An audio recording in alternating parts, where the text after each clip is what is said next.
ગણપતિ મહારાજ કી જય।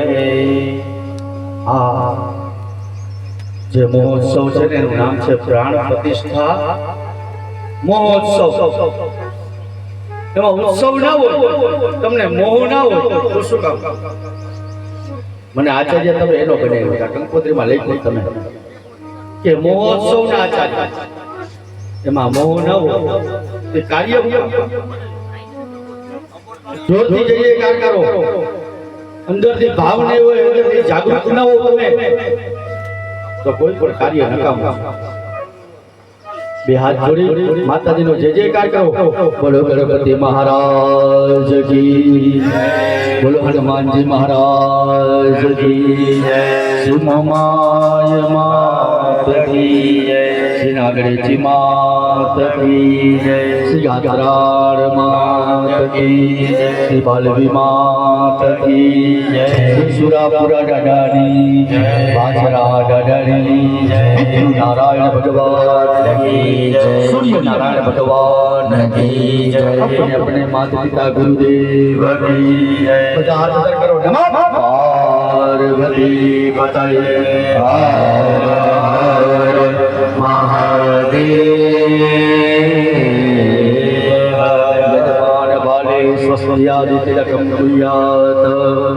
ઓમ સ્વસ્તિ નો ઇન્દ્રો મૃગશ્રવા, સ્વસ્તિ ના પૂષા વિશ્વવેદાઃ, स्वस्ति नष्टारक्षो यारिष्टानेभिः, स्वस्ति नो बृहस्पतिर्दधातु।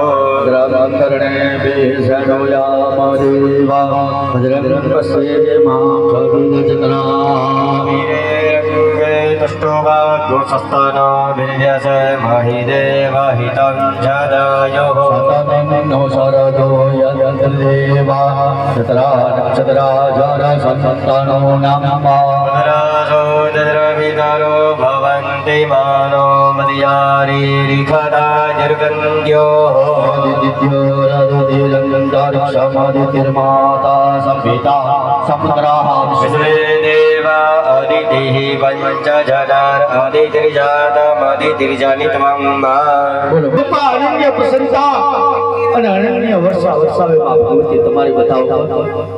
આ માં ભગવતીનો મહામાઈમાં શહીદ, યાત્રાળમાં નાગરેચીમાં, બાલુમાં શહીદ, તમે બધા આજના દિવસે 3 દિવસ આપણે પ્રાણ પ્રતિષ્ઠાનું આયોજન કરવા બેઠા છે। એ આયોજનની અંદર માં ભગવતીને સૌપ્રથમ પ્રાર્થના કરો કે માં ભગવતી, આજના દિવસે તારા નામનો જો દીવો પેટાવું ને, આ કાર્યનો આરંભ કરવું ને, એ પેલા માં ભગવતી તને એક જ પ્રાર્થના છે કે માં ભગવતી, અહીંયા ગામની અંદર આ 3 દિવસની અંદર કોઈ પણ વ્યક્તિ આવે ને, નાના બાળકથી લઈને ઓરેના ડોહા સુધી કોઈ આવે ને, આ 3 દિવસ પૂર્ણ થઈ જાય, માથું બેહી જાય અને જે કે મહેમાન આવે, જે કે બ્રાહ્મણો આવ્યા, જે કે સગા સંબંધી આવે ને, એના શરીરની અંદર એક કાકરા જેવી ભૂલ ન થાય એમાં ભગવતીને પ્રાર્થના કે કોઈનો વાર વાગો ન થાય એવી માં ભગવતી તો અમારા બધા ઉપર કૃપા કર।